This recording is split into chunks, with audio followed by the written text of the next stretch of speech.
എല്ലാം ഒളിപ്പിച്ചു വെച്ചതിന് അന്ന് ഒറ്റയ്ക്ക് നിന്ന് മറുപടി പറയേണ്ടി വരും. ആ ഒരു കടമ്പ മുന്നിൽ കണ്ടുകൊണ്ട് തന്നെയാ ഞാനിപ്പോ പൊയ്ക്കൊണ്ടിരിക്കുന്നത്. ചില സമയങ്ങളിൽ എല്ലാം തുറന്നു പറഞ്ഞാലോ എന്ന് തോന്നിയിട്ടുണ്ട്. പക്ഷെ എനിക്ക് സാധിക്കുന്നില്ല. പണം അടച്ചില്ലെങ്കിൽ അവര് കുഞ്ഞിനെ. ഏയ് അങ്ങനെയൊന്നും ഉണ്ടാവില്ല. ചാവേ, നമ്മുടെ വീടിന്റെ ആധാരം എവിടെയായിരിക്കുന്നത്? ആധാരമൊന്നുമില്ല. ഇനി ആ കുഞ്ഞിന് വേണ്ടി അതും എടുത്ത് ഇല്ലാതാക്കണമായിരിക്കും. നിന്റെ നാവ് വായക്കകത്താക്കി മിണ്ടായിരിക്കാൻ പറ്റോ? നീ ഇനി ആ കുഞ്ഞിനെ കുറിച്ച് എന്തെങ്കിലും മോശമായിട്ട് പറഞ്ഞാ നീ വിവരം അറിയും. ക്ഷമിക്കുന്നുണ്ടല്ലോ, അതിലുണ്ട്. അച്ഛാ, ഈ തുകയൊക്കെ ശാലിനിയോടൊന്ന് വിളിച്ചു പറഞ്ഞാൽ തീർക്കാവുന്നതേ ഉള്ളൂ. വേണ്ട, ഒരു മക്കളുടെയും കാശ് എനിക്ക് വേണ്ട. എല്ലാവർക്കും അവരവരുടെ കാര്യമാണ് വലുത്. 10 പൈസ വാങ്ങിയാൽ 100 രൂപയുടെ കണക്ക് പറയും. ഓരോ മക്കളും ഓരോ രീതിയിലാണ് പറയുന്നതെങ്കിലും കൊള്ളുന്ന മുഴുവൻ നമ്മുടെ ചങ്കിലാണല്ലോ. ഇനി എനിക്ക് ഓരോരുത്തരുടെ മുന്നിലും കണക്ക് പറയാൻ വയ്യ. പിന്നിപ്പോ നമ്മൾ എന്ത് ചെയ്യും അച്ഛാ? മറ്റൊരു സ്ഥലമുണ്ട്, ഞാൻ ചെന്നാൽ പണം കിട്ടുമെന്ന് ഉറപ്പുള്ളൊരു സ്ഥലം. ഞാൻ അവിടുന്ന് പണം വാങ്ങി ബില്ലടച്ചോളാം. അച്ഛാ, ഞാനോട് പറഞ്ഞോ? ആരും വരണ്ട. ഇതെന്റെ മാത്രം ആവശ്യമായി പോയില്ലേ? എനിക്കുണ്ടായ 3 പെൺമക്കളെയും വളർത്താൻ ഞാൻ ഇതുവരെ ഒന്നും ചെയ്തിട്ടില്ല. എല്ലാം ചെയ്തത് ശാരദയാ. പ്രസവത്തിനുള്ള പണം വരെ ഉണ്ടാക്കി വെച്ചിട്ടാ അവൾ പ്രസവത്തിനായി തയ്യാറെടുത്തിരുന്നത്. ഇവരെ വളർത്തുവാനോ പഠിപ്പിക്കാനോ ഒന്നിനും എനിക്ക് സാധിച്ചിട്ടില്ല. ആ മഹാഭാവം എൻ്റെ തലയിൽ നിന്ന് മാറണമെങ്കിൽ എനിക്ക് ഈ കുഞ്ഞിനെ രക്ഷിച്ച് വളർത്തിയേ വെക്കൂ. അതിനിപ്പോൾ ആരെ കൊന്നിട്ടാണെങ്കിലും ഞാൻ പണം ഒപ്പിച്ചിരിക്കും.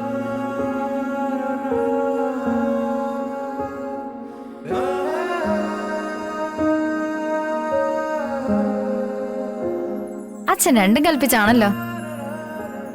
എവിടുന്ന് കിട്ടുമെന്ന് നോക്കാം.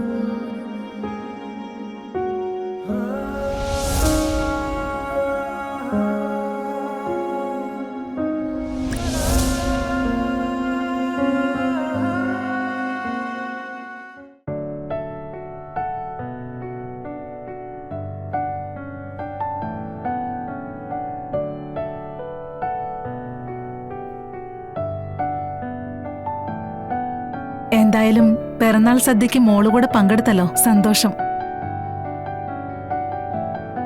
അത്യാവശ്യമായിട്ടൊരു യാത്രയുണ്ടായിരുന്നു, അക്കാര്യം പറയാൻ വേണ്ടിയാ വന്നത്. പിറന്നാളിന്റെ കാര്യമൊക്കെ ഞാൻ ഇവിടെ വന്നപ്പോഴാണ് അറിയുന്നത്. എന്തായാലും എല്ലാവർക്കും ഒപ്പം കുറച്ച് സമയം ചെലവഴിക്കാൻ പറ്റിയല്ലോ. ഇപ്പോഴത്തെ തിരക്ക് പിടിച്ച ജീവിതത്തിനിടയിൽ ഇത് തന്നെ വലിയ കാര്യമാണ്. ഇവരുടെ അച്ഛൻ അറിയാതെ മോളെ ഞാനിവിടെ വന്നിരിക്കുന്നത്. അറിയാലോ, ഇവിടെ വന്നു എന്നങ്ങനെ അറിഞ്ഞാ പിന്നെ അത് മതി. എന്റെ കാര്യം പിന്നെ പോക്കാ. എന്നാലും വേണ്ടില്ല, കാര്യങ്ങൾ ഭംഗിയായല്ലോ. എനിക്കത് തന്നെ ധാരാളം. എന്നാ പിന്നെ ഞാൻ വൈകിക്കുന്നില്ല.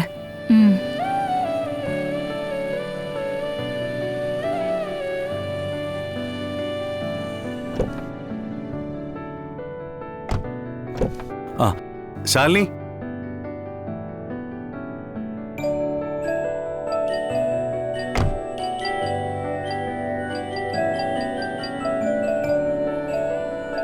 അല്ല, എന്തോ യാത്രയുടെ കാര്യം പറഞ്ഞല്ലോ, അതിനെക്കുറിച്ച് പിന്നീടൊന്നും പറഞ്ഞില്ലല്ലോ. ആ, അത് വിഷ്ണുവേട്ടന്റെ ഡെത്ത് സർട്ടിഫിക്കറ്റിനായി എനിക്കും രശ്മിക്കും മധുരയിലെ ഹോസ്പിറ്റൽ വരെ ഒന്ന് പോണം. ശിവനും കൂടി കൂടെ വരണം. അത് പറയാൻ വേണ്ടിട്ടാ ഞാൻ ഇങ്ങോട്ട് വന്നേ. മറ്റ് ബുദ്ധിമുട്ടൊന്നും ഇല്ലെങ്കിൽ. എന്ത് ബുദ്ധിമുട്ട്? മധുരയല്ലേ, നമുക്ക് പോയേക്കാം. പിന്നെ അറിയാലോ, വിഷ്ണുവേട്ടൻ പോയ വിവരം സത്യാമ്മയെ അറിയിക്കാനുള്ള മനോധൈര്യം എനിക്കിപ്പോഴും ഉണ്ടായിട്ടില്ല. ഇനിയിപ്പോ അതെപ്പോ ഉണ്ടാവുമെന്നും അറിയില്ല. അതുവരെ ഈ കാര്യങ്ങളൊക്കെ രഹസ്യമായിട്ട് വെക്കണം. ഈ യാത്രയ്ക്ക് നമ്മളിപ്പോ പറയാൻ പോകുന്ന കഥ വേറെന്തെങ്കിലുമൊക്കെ ആയിരിക്കും. എന്നിൽ നിന്ന് ഒരു രഹസ്യം പുറത്തു പോവില്ല, എന്നെ വിശ്വസിക്കാം. ആ ചോദ്യം എന്നോട് തന്നെ പലതവണ ഞാൻ ചോദിച്ചത്. പക്ഷെ അറിഞ്ഞു കഴിയുമ്പോ ഏത് രീതിയിൽ അവർ റിയാക്ട് ചെയ്യുന്നെന്ന് അറിയില്ലല്ലോ. അച്ഛന്റെ അവസ്ഥ ശിവനും കാണുന്നല്ലേ. എന്താ പെട്ടെന്ന് ചെയ്യാന്ന് പറയാൻ പറ്റില്ല. ആ പേടി ഉള്ളിലുണ്ടെന്ന് കൂട്ടിക്കോളൂ. കാര്യം ശരിയാ.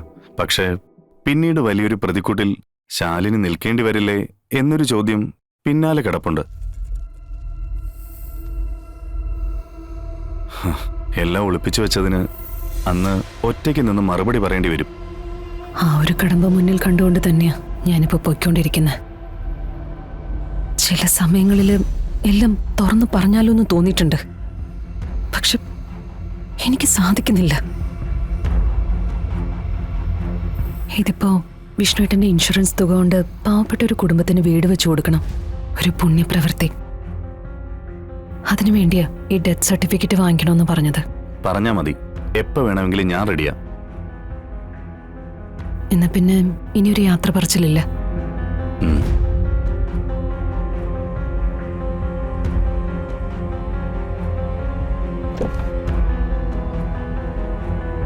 ഉം.